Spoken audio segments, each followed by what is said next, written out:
this world that deserve a world championship, again, more than the people in Inglewood here. And I'm guaranteeing everybody here, next year we're going to win it again.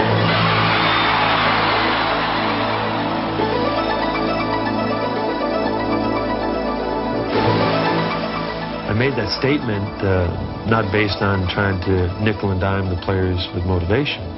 I truly believe that this team is ready for that challenge. It might be a rough ride for 7 months because of the competition.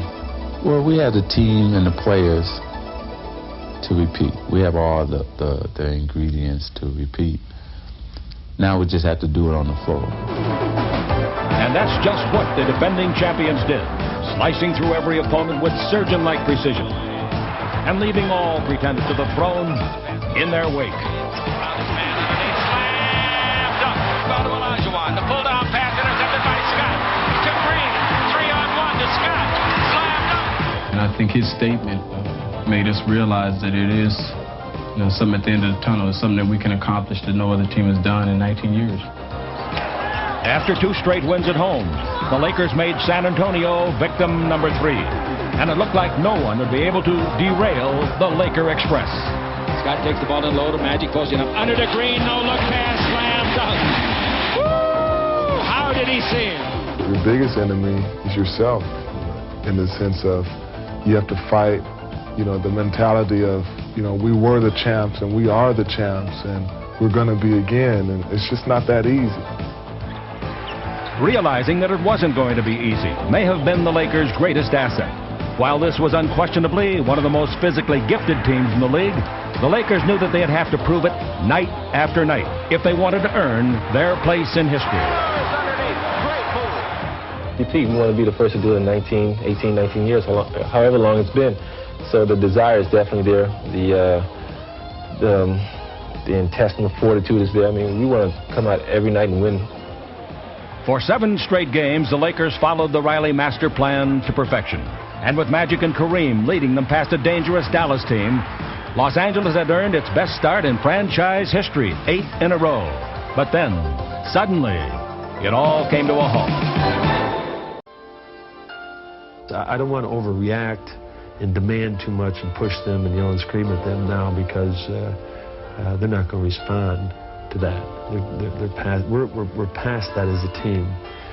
We just got to keep growing and understand that it's going to be a rough ride for us. But it's interesting how everybody talks about the Lakers when we lose a few games. And you can't have a slump, or you can't play bad because people, well, what's wrong? What's wrong? And the year before, you could have that slump because you wasn't the champ. But you're the champ now. You're not supposed to lose 2 or 3 in a row. Not the Lakers. No. What's wrong with you guys?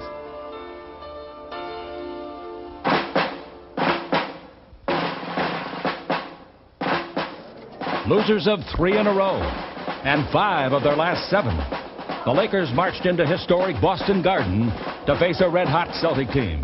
But the defending champions refused to be intimidated. Most players, they couldn't say that because Boston is so great at home. They just play very good ball there. But I know, we're going to be ready to play because it seems like that rivalry continues. Before a national television audience and a hostile Boston crowd, the defending champions made it clear from the very start that they had come to play. But with Larry Bird scoring 17 first-quarter points, the Lakers knew that they'd need clutch performances from every player on the court. And they got it. Trailing by 9 in the second half, the Lakers' fast break shifted into high gear. And when Michael Cooper buried this clutch 3-pointer with 45 seconds left, the score was tied at 113. With the game on the line, the Celtics tried to get the ball to Bird, but Magic tipped the pass away, and the Celtic fans were absolutely stunned. There were only 26 seconds left, and despite a heroic 35-point performance by Larry Bird, the Lakers had their fate in their own hands. With an anxious Boston Garden crowd looking on, Pat Riley told the Lakers to get the ball in to the captain, Kareem Abdul-Jabbar. But a tenacious defense forced Kareem into a hurried shot, and Larry Bird came up with a rebound. A perfect pass found Danny Ainge breaking free, but the Lakers would make him earn his points at the free throw line. After sinking the first, Ainge missed the second. And as Michael Thompson struggled to grab the rebound, Magic Johnson signaled for a timeout. Despite the Celtics' protest, the ball belonged to the Lakers, and Michael Cooper got it into the hands of Magic Johnson. There's Magic got it. Magic fires. Yeah, they will. Lakers win the game. The Lakers win the game. Magic banks in. I don't know if they'll count it 2 or 3. It's like we won a championship because of the fact that we had been playing so bad at that particular time, and we needed something to lift us up out of the losingness, I think, mode, and got us into winning, and we went on from there. After stealing the game from the Celtics, the Lakers were off and running on the start of a 15-game winning streak, and no Laker was more crucial to their success than A.C. Green. We love to run, and we love to, create things on our defensive end. And the position that I play, when the post players, you have to, be involved in that in the sense of maybe trying to block a shot, taking that ball out of bounds, getting it real quick, and steals where you can try and attack the other team. And so it's a lot of things, that I guess you can say the guys underneath that do a lot of the dirty work, they really emphasize a lot, and a lot of it depends on them. And the rebound is one of those aspects that you have to, try and get that rebound, because without it, we're not really going anywhere. With A.C. Green grabbing every rebound in sight, the Lakers won 4 straight, and their confidence was soaring. You win 2 or 3 games in a row, and then you win a 4th, then you win a 5th, and then you start perking up, and you say, well, we can really do something good here and open up some daylight between, us and our contenders. With James Worthy returning to peak form after missing several games with tendonitis in his left knee, and with Kareem and Irvin up to their old magic, the Laker Express rolled on and on.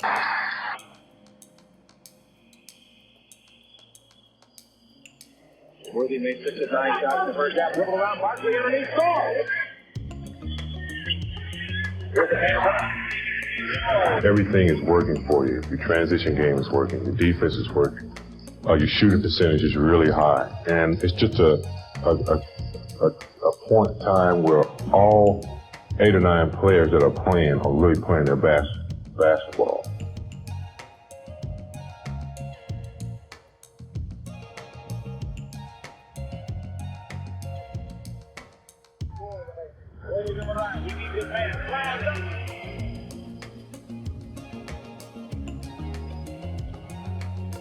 Mike Thompson down the middle goes. A hook shot at 8 is beautiful.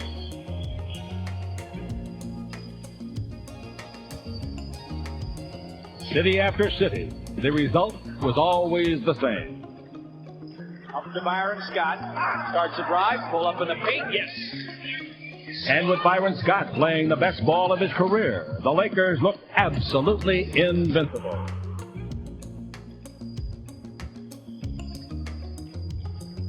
It's very difficult in this league to win a lot of games in a row. Winning 15 games in a row is significant with the number of teams out there that are very competitive. So, but I would say confidence, and then once you really get it out there and extend it, an aura of invincibility that you can't be beaten.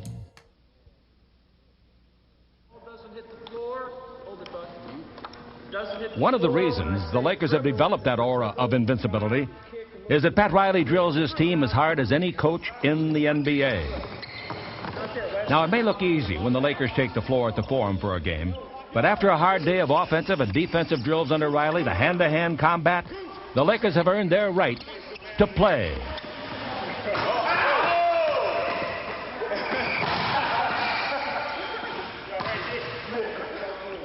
And one Laker who has enjoyed special success under Riley's coaching is fifth-year guard Byron Scott. Here's Scott alone. Can't leave him open. Byron averaging 20.3 per game. Ball Floyd. Down the middle, Floyd. All the way, Floyd. Put it up. Kareem blocks it. Controls it. Length of court pass to the streaking Scott. He's got it. Slam dunk. I think it's just something that just evolved. You know, the fact that I started scoring a little bit more, especially during the street, they started to just say, well, let's keep going to B. You know, let's just, let him shoot the ball. He's hot, so let's just keep giving it to him. Well, Byron finally is comfortable with the fact that he has a green light to shoot, and I think he's gotten the experience he needed to be wise about when to shoot the ball and what we need as a team at different moments in the game. Crucial situations, they call my number. When we've had 4 or 5 straight shots that we've missed, they call my number. And it's just something I think that has developed over the years. I think that they have a lot more confidence in me now, and they know that I can deliver.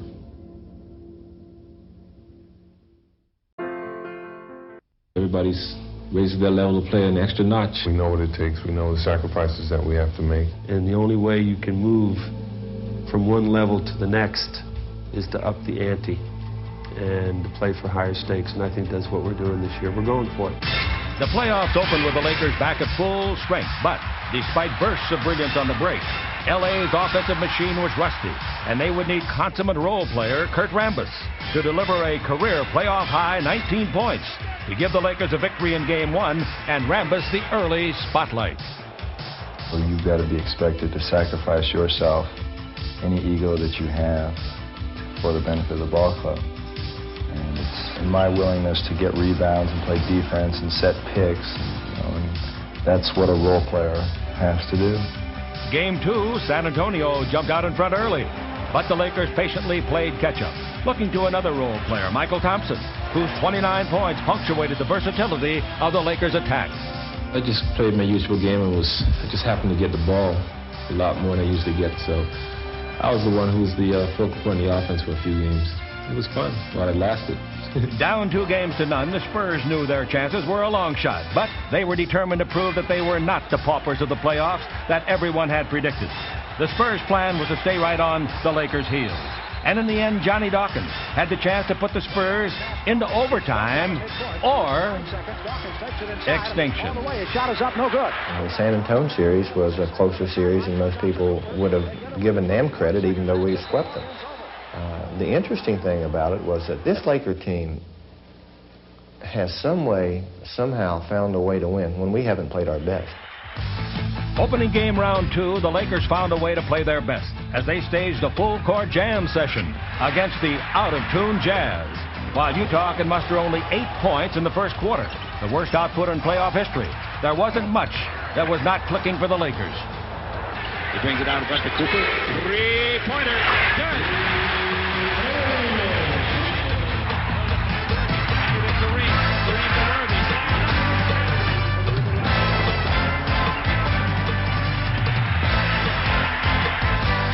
The Lakers' impressive start had Utah beating an early retreat, as Los Angeles seemed all but invincible. We let them get into a running game, and they're a good team. That's tough to catch them once they're ahead of you. And when people come to me and they say, hey, you can do it, I go, you want to bet? But Layden's apparent surrender was just an act, and in Game 2, the comedy stopped.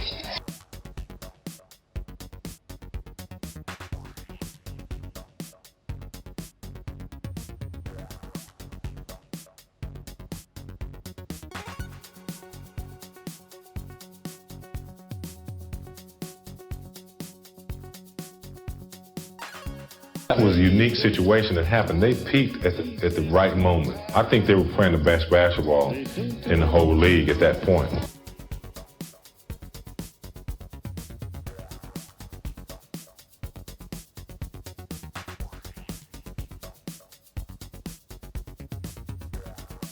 The Jazz grin and bury you attitude evened the series, and suddenly their chances were no longer a joke. Instead, they were a nightmarish reality. Inauspiciously, Game 3 was played on Friday the 13th, and while the Lakers were not superstitious, they could not help but shudder at the thought of falling behind 2-1 for the first time since their 1986 elimination by Houston. The haunting memory of Ralph Sampson's fateful fall away, which had motivated LA's back-to-back quest, hung heavy in the Salt Palace as a new nightmare seemed to be unfolding. Mark Eaton terrorized the Lakers on defense, while John Stockton and Karl Malone marshaled the Jazz attack. It was now clear that the Utah threat was very much a reality. And although the Lakers countered with the lethal bombs of Byron Scott, this battle was won in the trenches, where it was up to Los Angeles to find the message. The Lakers have been, I guess you could say, labeled with us being really a finesse team and not a physical team. They don't like the bang. A lot of times I have to get my teammates going in that direction, as well as some of the other big guys. We have to take it upon ourselves to, set the tone for the game for our own teammates. AC set the tone for Game 4. Lineup. But to win this one, all the veterans would need to put on their game faces. Worthy exploded for 29. Kareem Abdul-Jabbar, after a poor Game 3, poured in 21, proving to the people at the Salt Palace that the captain was back. The Jazz kept it close until the fourth quarter, when Magic appeared and drove home the 113-100 victory. The pivotal fifth game was at the Forum, where both squads knew a victory would put them in very good shape. Going into the final minute, the Lakers had the ball in a 1-point lead, when suddenly nothing was guaranteed. The mailman rang 2 home, and the Jazz led by 1. Then it was Worthy's turn to deliver, and the chase was on. The Jazz called for Thurl to bail them out, and he answered. Then with 12 seconds to go, the Lakers looked to Michael Cooper, who surprisingly had never hit a game-winning shot from the field. But history and the score were about to change. The Lakers are out of timeout. No timeout left. The ball to Magic. Dribble drive. Down the middle. Off the Coop. 18-footer.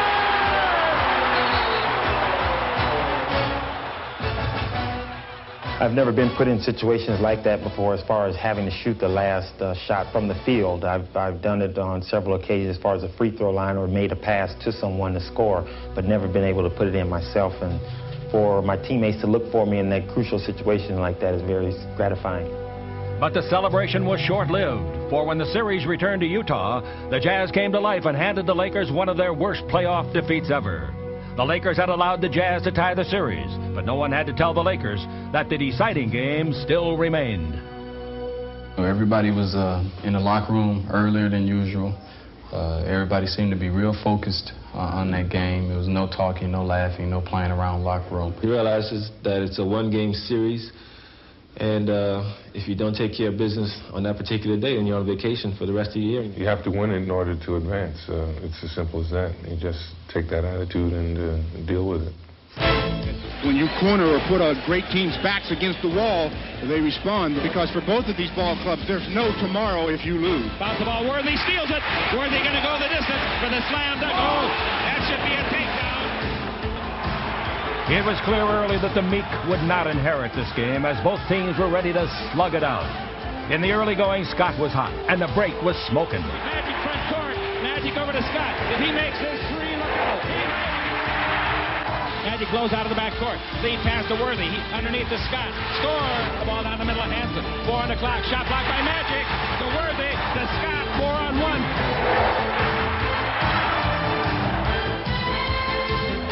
And by midway through the fourth quarter, the Lakers had put the Jazz away and had moved one step closer to making good on Pat Riley's guarantee. 5 seconds left. Holding it up. 2, 1. The Lakers advance.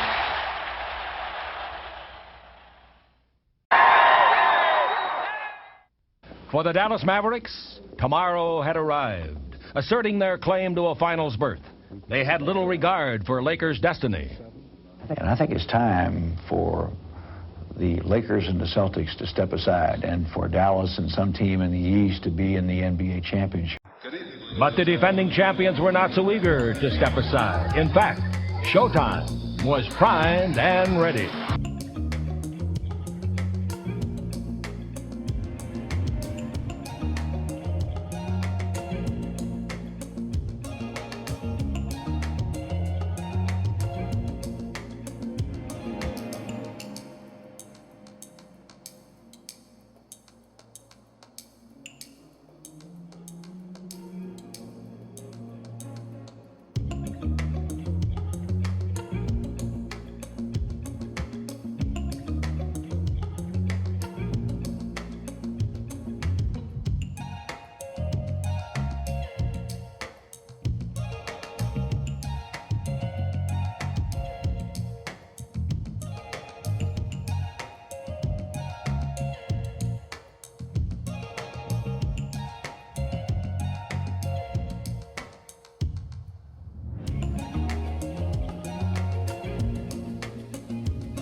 Games 1 and 2 were vintage Forum routes, and the Lakers seemed on their way to an easy sweep. But as the series location shifted, more than just the scenery changed. The Lakers were somewhat less than ready for the aroused Dallas crowd and the revitalized Maverick running attack.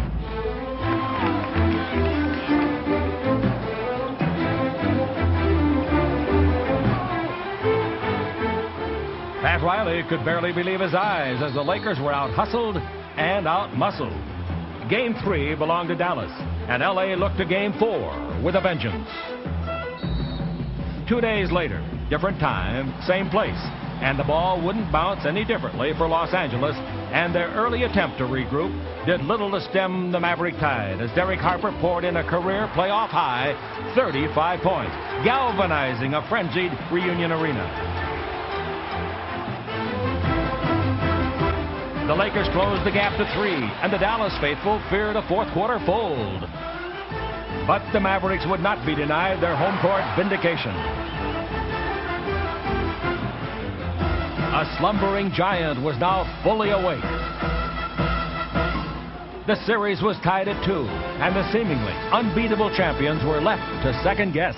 We were used to winning those games, and I think we got away from taking care of business. We're not playing as well on the road as we are at home. And that's something that you have to address to each and every one of us and try to find out why. But back on their home court, the Lakers remained confident that they could prevent Dallas from sneaking in and out of the Forum with a crucial Game 5 victory. Dallas broke out early. L.A. followed in pursuit. And with neither team giving ground, the pace was pushed faster and the ride was getting rougher. I think it really fired up the entire team more than myself. You know, we kind of took it as, okay, that's how you want to play, okay, fine.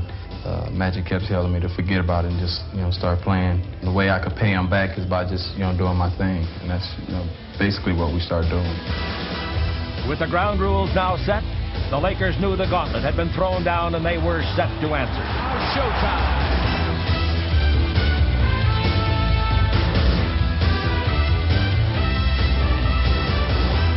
The onslaught continues.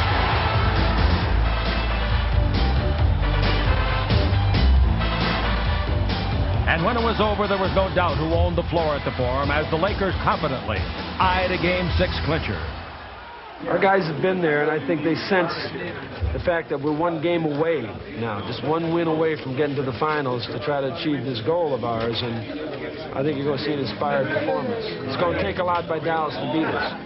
And a lot is exactly what Dallas gave as they convincingly held off the stunned champions. As the Lakers headed home, they were once again forced to ponder the prospect of a must-win game. And no one doubted they would once again respond. Ladies and gentlemen, American Airlines would like to welcome the soon-to-be world champions, the Los Angeles Lakers. But as game time approached, these Lakers were taking nothing for granted. Their quest was on the line.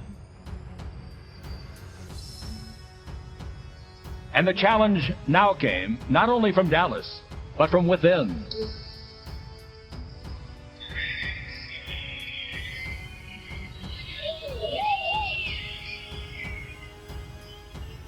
The Lakers wasted little time in getting started. Byron Scott's game-opening three-pointer set the standards. And Dallas and Mark Aguirre were quick with their response. For 6 games, these two teams had fought to a draw, and now they would continue to match each other word for word, man for man, basket for basket. And as the game wore on, both teams had to wonder what it would take to win this series. But when the hot hand of Mark Aguirre went down, it was time for Magic to prepare for the knockout punch.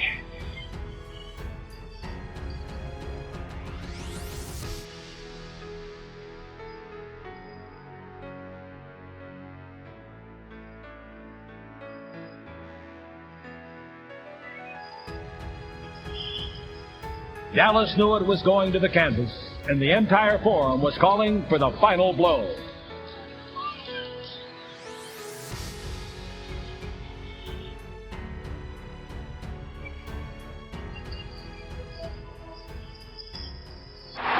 Lakers were on their way to the NBA Finals. It's Showtime versus Motown for the NBA championship. As this Laker team looked ahead to become the first to repeat in 19 years, they were very much aware of their niche in the storied Lakers tradition. Winning back-to-back championships would be nothing new for the Laker franchise. They were the first dynasty team in the NBA while representing the city of Minneapolis, a region known as the Land of Lakes. NBA champions in 1949 and 1950, the Lakers won 5 titles in their first 6 seasons in the league, led by center George Mikan, one of the most famous players in basketball history, whose strength and toughness dominated around the basket. The Laker dynasty ended when Mikan retired in 1955, but new stars like Elgin Baylor and Jerry West joined the Lakers, which moved to Los Angeles in 1960.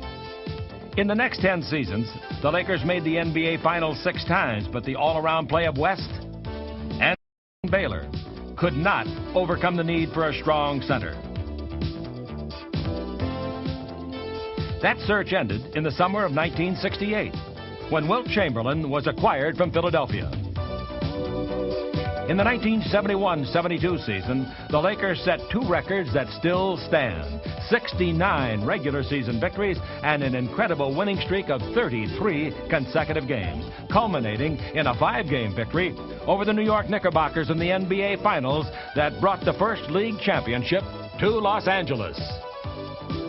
Kareem Abdul-Jabbar and rookie Magic Johnson led the 1980 Lakers past Philadelphia in 6 games as the decade of the 80s began, and with it, the challenge to once again be regarded as the NBA's most dominant franchise. If the criteria for greatness is to win back-to-back championships, then that's what this season is about. I want that real bad because there's nothing really left to do but that. The finals had arrived, and as both the faithful and the famous flocked to the Forum, anxiety and anticipation were building as the Lakers were now just 4 victories away from writing perhaps the finest chapter in their history. And oh, what a chapter it would be.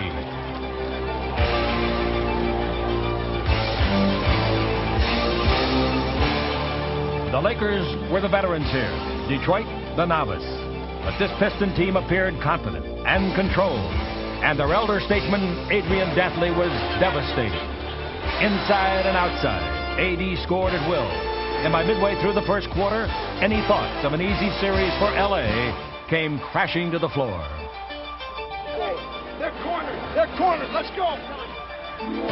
Every Piston was delivering a career performance, and the Lakers were left wondering what else could go wrong.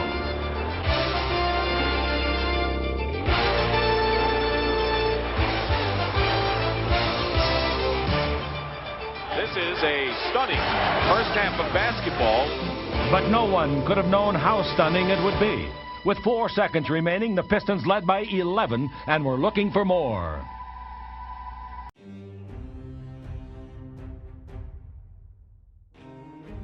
Bill Laimbeer pushed the lead to 14 with a crushing 3-pointer that silenced the Forum.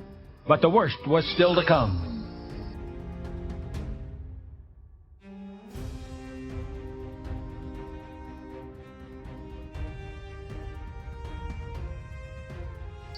The Lakers staggered into halftime, down by 17, and would never recover. Game 1 ended early and ugly, and the next 24 hours were crucial to the Lakers' survival. It's a crusher with those 2 3-pointers, and when you lose last night, like we lost at home, it was an embarrassing loss for us. There was nothing to be proud of. It isn't something that they wanted to do, and they came in this morning a little angry, a little upset. And I hope they get worse, you know, because they're going to have to bring an attitude different than the one they took last night to the Forum. Game 2 was approached with an early sense of urgency, as everyone knew this contest was imperative if the back-to-back prophecy was to survive.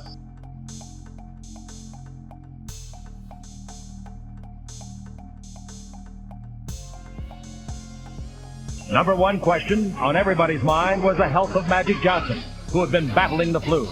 Somehow, champions always find a way to play their best.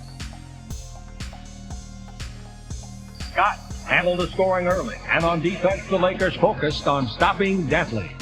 AC covered AD, but as number 45 mirrored number 45, he would be aided from every direction. And both teams knew defense was the call. Hey, you're not going to win it offensively. You've got to get to work everybody defensively. That's what I'm looking at. You've got to have the defense. Detroit had held its opponents under the century figure for 6 consecutive playoff games. The Lakers felt snapping that streak would be the key to victory. But with its fast break temporarily derailed, Los Angeles went to the inside game, where James Worthy overhauled the Pistons and put its offense back in gear. Any kind of handoff or maybe 2 marks coming off that kind of screen, okay? There's no man. No second shot. Then you're going to have to fight Magic if you're going to go to post-up on it. Everybody be ready to come and help on Magic. But neither the Pistons nor the Magic Johnson. Although Los Angeles was rolling, Detroit's engine was running hot, and the Piston bench was becoming a factor.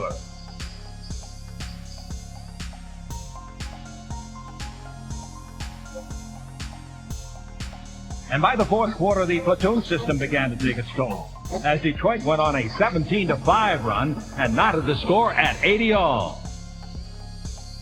It was not only a critical time in the contest, but in the series. The Lakers answered with an 11-2 run of their own and had seemingly put this one away. But Detroit refused to quit. With a score 93-90 and 3 minutes remaining, Riley called for a timeout to ensure this one would not get away. The Lakers' plan was to go to the man who had delivered so many times before. And as the 24-second clock ticked away, the Lakers waited for their moment. You got to do something soon. 4 on the clock, 3 on the clock. Into Kareem. He shoots a 15-foot skyhook and hits it. Lane Bear forced him almost to the VIP seats, and Kareem turned and hit it. Magic hollered, "You got to shoot it, Captain. The time's out." Kareem's majestic skyhook had put this one away.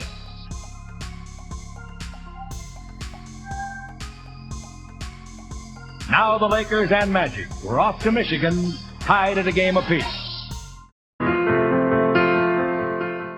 Magic was appreciated and remembered, but the 39,000 screaming fans who had flocked to the Silverdome had not come to reminisce.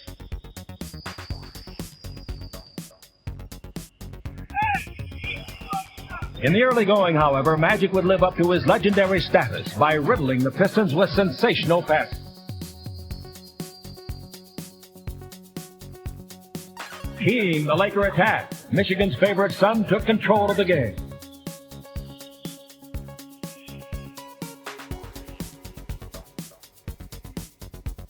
Even when Detroit displayed a few tricks of its own for the hometown crowd, Magic and the Lakers were quick to silence.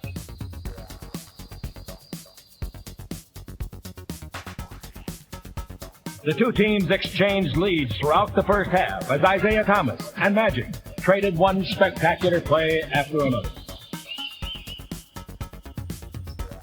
As the first half came to a close, Magic had the final word.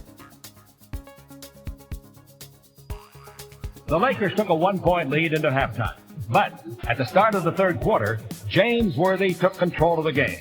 He scored the first 8 points of the period and had the Lakers looking for him on every big play. James is playing the 4 spot, okay? Coming off of 53. James said it. You bring it now.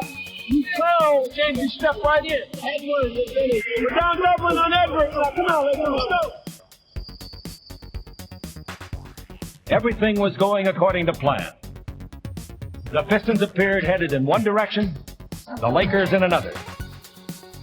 With the fast break clicking, for the first time in the series, everything was going the Lakers' way.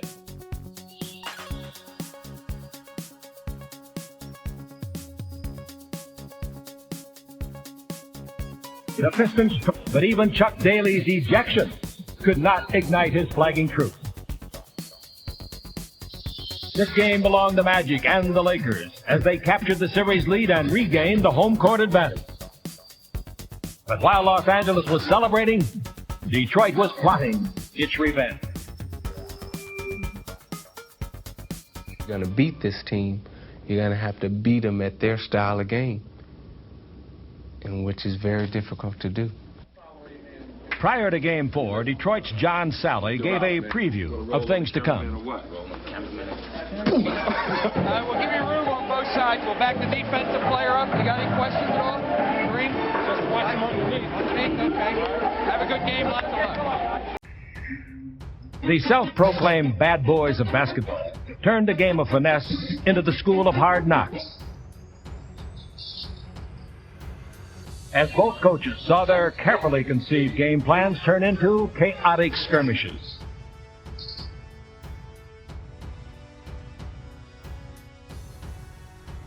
With even the best of friends finding themselves standing toe-to-toe. Tempers reached a boiling point as extreme heat and fatigue became an adversary of everyone on the court.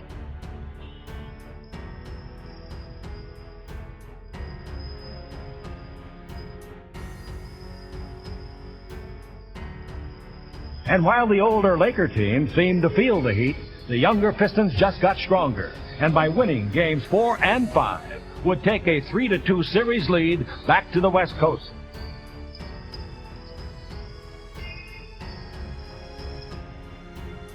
The Pistons were now just one win away from their first NBA championship.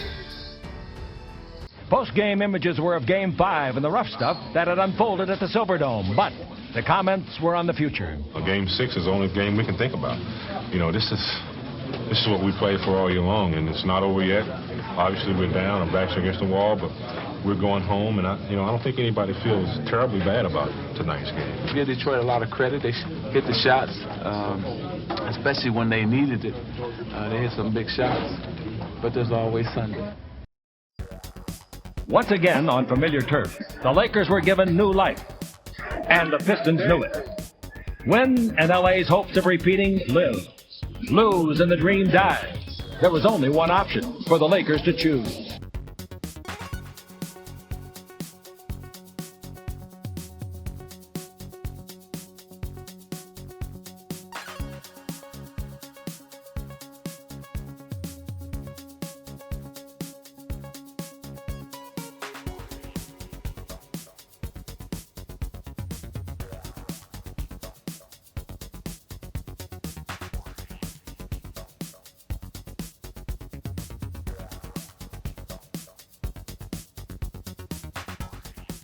After a slow start, the Lakers did break out, cutting Detroit's lead to 3. But Isaiah Thomas wouldn't allow them to get any closer.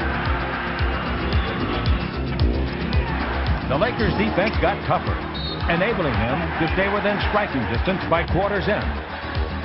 And refocusing their offense on 2 of their most lethal weapons during the playoffs, James Worthy and Byron Scott. And with a little Laker magic. Underneath the Scott scores! Byron Scott took the ball 11 feet from the floor. Down by 7 at the half, Isaiah would try to find a crack in the Lakers' armor. Crisp passing, unselfish play, kept the Lakers' lead at 6. With 8 minutes to play in the first half, Isaiah went down with a sprained ankle. In a heartbeat, Detroit's chance of an NBA title was on the line. Courageously, Isaiah would return. Although hobbled, he would score 25 gutsy points in the third quarter, setting a new NBA Finals record and giving the Pistons a lead. A late fourth quarter jumper over Magic gave Detroit its first real glimpse of an NBA championship. The Lakers called a timeout to set up a play, and Byron Scott's number was called. Brings it out to Scott. 3-point country. Dribble drive in deep. 12-foot jumper. Good! The Lakers stopped Detroit on its next possession, and Lane Beer fouled the captain as he attempted to give L.A. the lead. Kareem Abdul-Jabbar at the free throw line. Perfect! The Lakers lead it. 103-102. Timeout, Detroit. 14 seconds left. So lots of time for Detroit. Listen, you're coming off Joe hard, right? You got to be careful here. Joe, hesitate a second in case you have to get back the ball. Then 3 and 4, get 2. See, If you get him, you duck in and get the ball, try to get in the lane and score. If not, you'll have Joe floating around the outside. The pressure hung over the Pistons' huddle like a hangman's noose.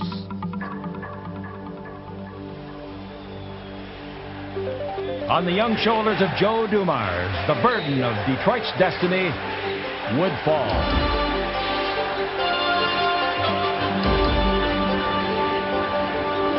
Dumars drove the middle. And the game was up for grabs. The ball fell into the hands of Byron Scott. And Isaiah's dream of an NBA championship dissolved before his eyes. On this day, the Lakers had reason to give thanks. The two-year odyssey would end here. For 19 years, others had failed. Now, on the threshold of history, Laker greatness would be measured by one final game. I'm very proud of the fact that we've been at or near the top of our profession for so long. I think that's the key for me. That's where I get my most pleasure and pride from being part of this team. I've been here 6 years, won 2 championships, and been in the finals all but 1 year. You become a part of that tradition if you've gone through that much. Winning the first one is something that you'll never forget, but winning a back-to-back is something that people categorize the Lakers as being one of the greatest teams of all times. There's no other team that has come close to what we're doing in 20 years. We're playing for the World Championship, but yet we're playing for history. And let's leave our impression, our mark on people to say, hey, that was the team of the 80s in the NBA. And by repeating, we can do that. It's the 7th and decisive game of the 1988 World Championships of the NBA. The crowd of 17,505 making their way in here, and each one is saying the same thing: will Isaiah Thomas play? So far as we know, he's going to suit up and try to play. And he better play his best, because Magic Johnson has the Lakers in a winning frame of mind, and we think it's going to be one of the great games in the history of the NBA. Game 7 didn't just start. It erupted.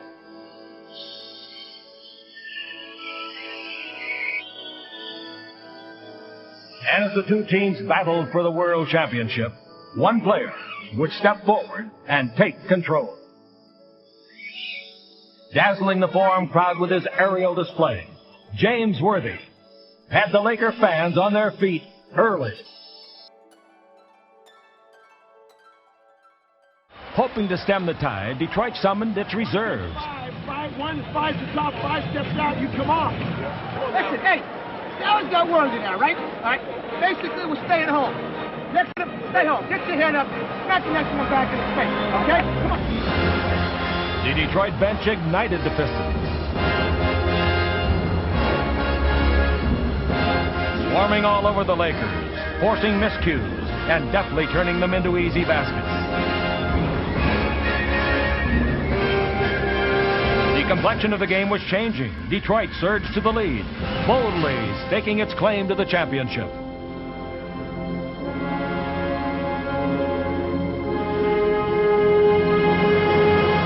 We were down 5 points last year to the Celtics in Game 6, too, and we talked about just being precise and being efficient.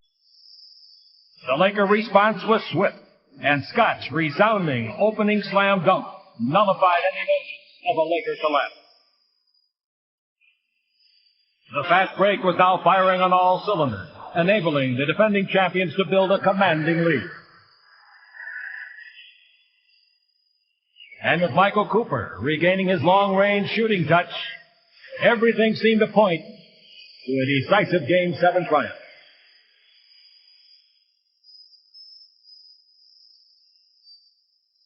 But as crunch time approached, a meeting of the minds ensued. The directives were clear.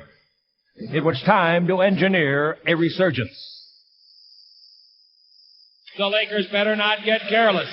There's a long way to go.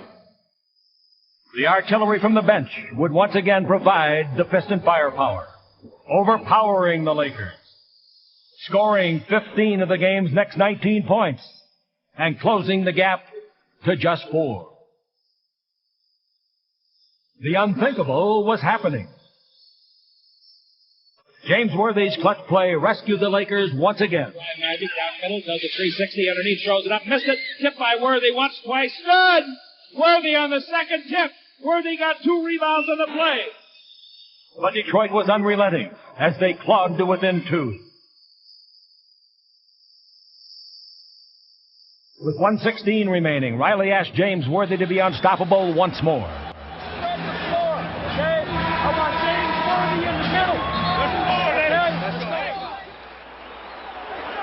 But with the game on the line, the Piston defense was up to the challenge, and unbelievably, Detroit had a chance to tie.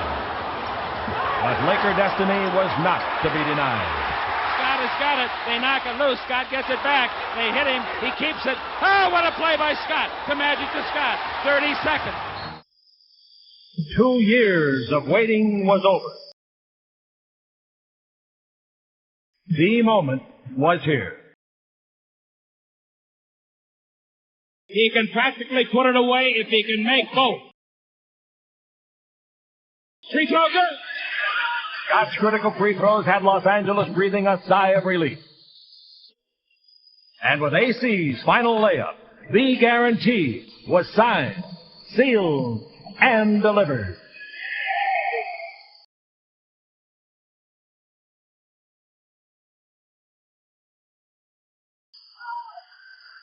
Game is over. The Lakers are the world champions. The Forum was bedlam. And the euphoric Lakers and their MVP James Worthy celebrated the greatest basketball achievement in nearly 2 decades. Your legs are all started up. Jerry, you said you'd do it. Congratulations. The great champion. Thank you, David. Well, would you like to step up here and guarantee a 3rd straight to start this off, Coach?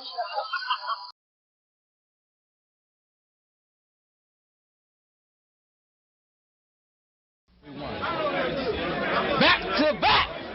Yeah. Yeah. And you know that.